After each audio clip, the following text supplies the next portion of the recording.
Welcome guys.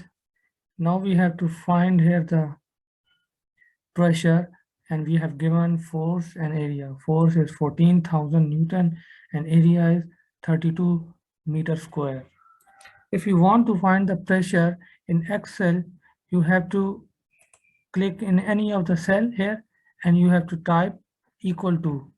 After equal to, you have to write it the formula. What is the pressure? Pressure is the force per unit area. You click on this cell, which is the location of G and G4, or type it. I have clicked here and divided by area. What is area? And this is the location of area. And enter it. You have required pressure.